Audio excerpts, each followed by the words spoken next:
Welcome back to some League of Augsburg wargaming action. Part 2 of this March of Eagles video walks through how easy and intuitive Napoleonic wargaming can be. We're back at the ridge near Mont Saint-Jean. Donzelot's 2nd Division is about to attack.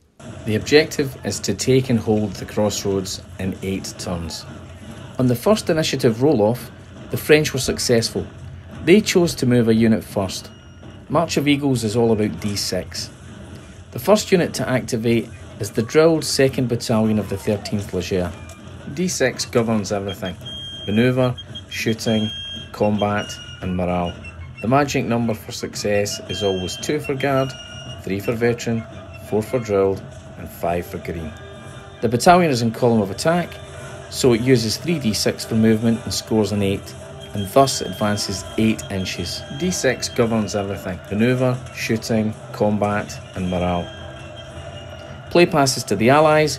They activate a gun from D Troop of the Royal Horse Artillery, and it refaces against the 13th Legere's advance. Back to the French.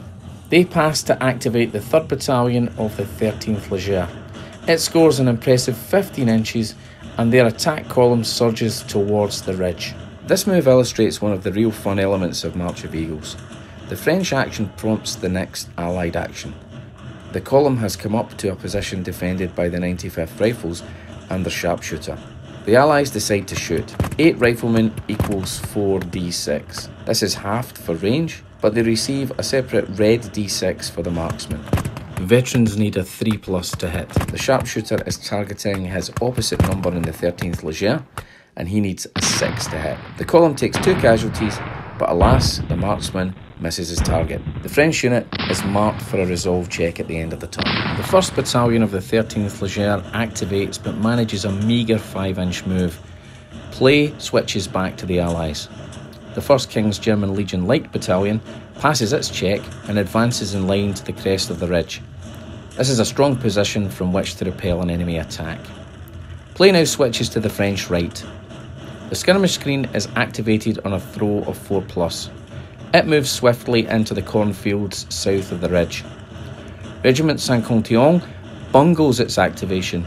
Neither the 1st nor the 2nd Battalions can move, and these box in the 3rd Battalion. The alternate Allied turns see the Dutch, Belgian and Scots battalions all choosing not to activate. The final activations of turn 1 see the 27th Jaeger and the King's German Legion garrison of the farm engaging the enemy skirmish line. The paralysis of French troops east of the road continues. One last act of the turn is to take resolve checks. The 3rd Battalion of the 13th Legere scored a disastrous one, causing them to break, and this spooked the 2nd Battalion, which also took to its heels. This mess on the left will take some time to sort out. By the end of turn 3, the French had made almost no progress. The skirmish line made no headway pushing back the enemy Jaeger. The 51st had compounded their confusion, failing to move at all, and the 17th had barely jumped off from their starting point. On the left, British artillery fire harassed the reordering of the 13th Legere, and its 2nd Battalion had fled the field for good. It was all looking pretty gloomy.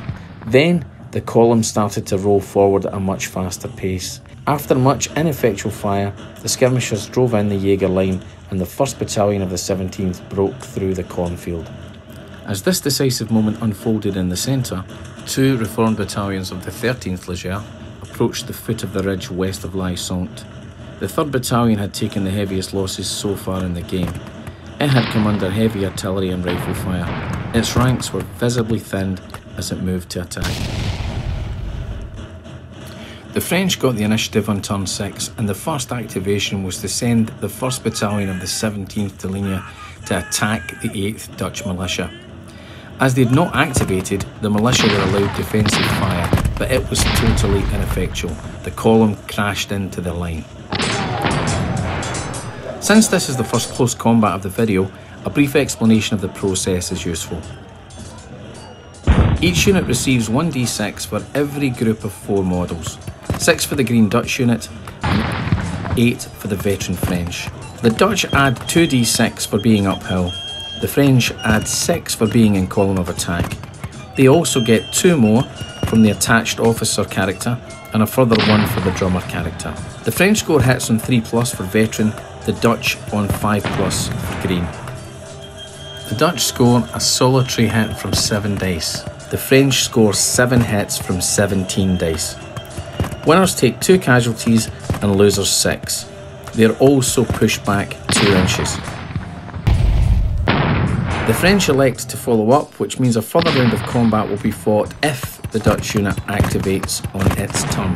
The turn continued with the British artillery and riflemen driving back the 1st Battalion of the 13th Legion. The depleted 3rd Battalion breasted the ridge only to be met with a devastating short-range volley from the Legion Battalion standing in the dead ground behind. Despite losing another 4 models, the doughty Leger did not waver.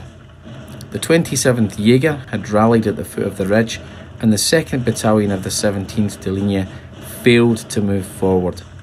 The Gordons had repositioned to meet the threat of the breakthrough if the Dutch militia broke.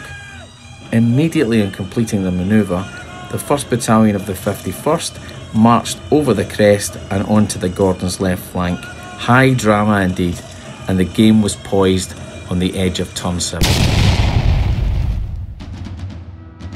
Matters hung in the balance, and the side gaining the initiative would have a distinct advantage.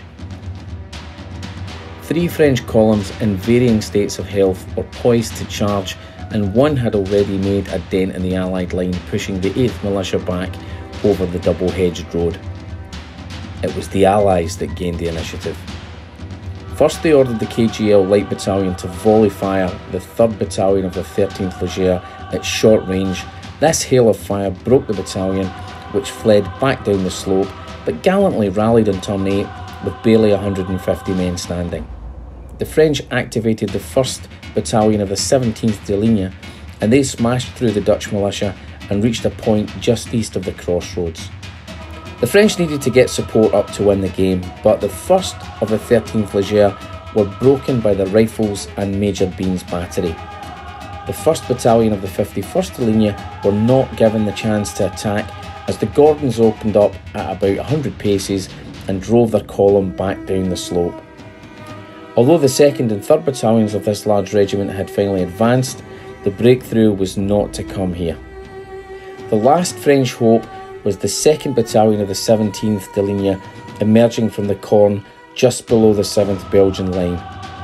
But it was fire from the reformed Jaeger that drove them back. By the end of a breathless turn 8, the French had a solitary, threatened battalion on the ridge. The Allies had triumphed, but a long day lay ahead. If you've enjoyed this slice of Napoleonic wargaming, please like the video and subscribe to the channel.